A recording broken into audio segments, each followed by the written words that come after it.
বাংলাদেশের ইতিহাসে 3 চাকায় হাইড্রোলিক ব্রেক সহ অটো গাড়ি কিন্তু চলে আসছে। জিজাজু বাংলাদেশ অটো গাড়ি নিয়ে আসছে আমাদের এই রাসেল ভাই। রাসেল ভাই, 3 চাকায় হাইড্রোলিক কি আসলেই সত্য ভাই? আসলেই সত্য ভাই, সত্য না হলে আপনি প্র্যাকটিক্যালি দেখেন।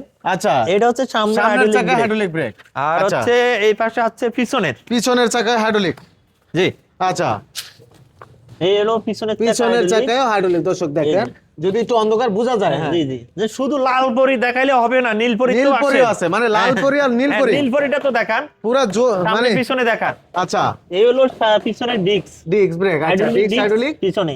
আচ্ছা, মানে অন্যান্য কোম্পানি বাংলাদেশে এখনো 3 চাকা হাইড্রোলিক আনতে পারে নাই। অটো গাড়িতে আমরা 1 চাকায় হাইড্রোলিক পেয়েছি। জি, এখন দেখতেছি 3 চাকায়। যেটা হচ্ছে জিজাজু 3 চাকায় সামনে পিছনে হাইড্রোলিক নিয়ে আসছে। ভিতরে যে বাসরঘর সাজাইছেন নাকি ভাই? হ্যাঁ ভাই, বাসর ঘর। এটা আরে ভাই, কি লাইটিং রে ভাই। লাল পরি লাল পরি নীল পরি দুইটার ভিতরে দেখেন বাসরঘর সাজায় রাখছে ভাই, কি সুন্দর আলো। আরেকটা বড় বিষয় হচ্ছে আমাদের এই ছাদের উপরে আপনার 5 বান 10 বান টিন আপনি ক্যারি করতে পারবেন। আচ্ছা, চাইলে মালামাল টানা যাবে? চাইলে মালামাল টানতে পারবেন। এটা প্লাস্টিক নাকি ভাই? আরে না ভাই, আপনি ধরে চান এটার উপরে যদি মেটাল। হ্যাঁ, মেটাল। আসলে তো মেটাল ভাই। এটার উপরে 10 জন উইটা ফুটবল খেলতে পারবে। ফুটবল খেলতে পারবে? হ্যাঁ, এটার কোনো কিছু হবে না ভাই। আচ্ছা, কেউ যদি গাড়িগুলো নিতে চায় কি করতে হবে ভাই?